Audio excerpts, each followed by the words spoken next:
Merci Monsieur le Président. Nous allons parler à deux voix, moi dans un premier temps et ensuite Monsieur Odo. Monsieur le Président, chers collègues, à la lecture de l'énoncé de la délibération 2019-3706 sur la modernisation du réseau ferroviaire lyonnais, Écully à Saint-Lad-Milune, j'ai éprouvé une grande joie. En effet, au rythme auquel les conséquences du déclassement se font sentir, il n'y a pas de temps à perdre pour développer les transports en commun dans ce secteur. Et le rail est une option performante et bonne pour l'environnement. Nous sommes d'accord, monsieur Pierre-Alain Millet. Hélas, à la lecture du texte de la délibération, ma joie est vite retombée.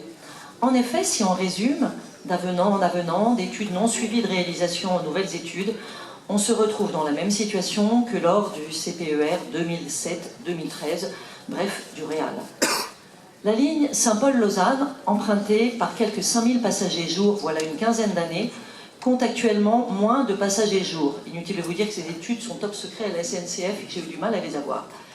Tout le monde semble aujourd'hui revenu à la raison et vouloir avancer. Que s'est-il passé? À l'occasion des travaux sur la ligne Brignais-Saint-Bel, la troisième ligne, celle de Lausanne, a été sacrifiée. En effet, les voies sur la portion commune aux 3 lignes se sont trouvées saturées. Les cars y ont alors remplacé l'essentiel des trains en direction de Lausanne. Cette délibération propose donc, je cite, de compléter les études déjà réalisées par une étude d'exploitation prenant en considération les conditions d'exploitation actuelles observées sur la ligne.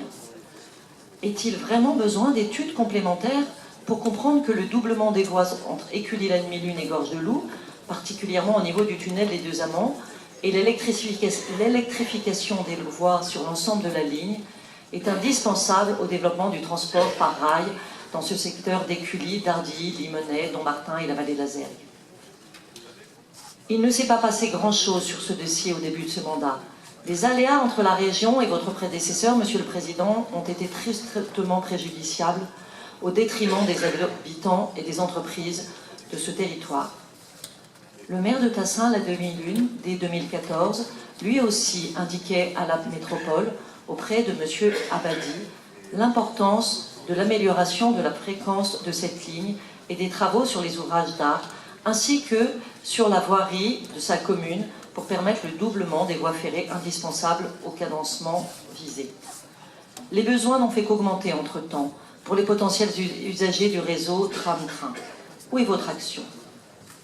Le 21 janvier de cette année, vous signez, Monsieur le Président, lors d'une manifestation totalement sympathique à la Doua, un avenant au CPER avec le président de région et le préfet, prévoyant la revitalisation de la ligne de train Saint-Paul-Lausanne.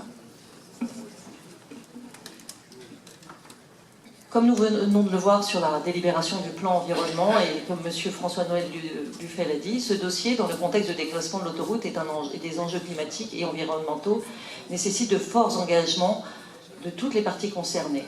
La métropole ne peut engager unilatéralement le déclassement sans politique volontariste en matière de mode de transport collectif.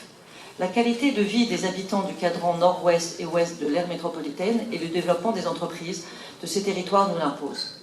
C'est aussi l'occasion de souligner que, sur la question des transports en commun, notre groupe s'est opposé à la baisse des moyens alloués au Citral durant ce mandat, hérésie en matière environnementale.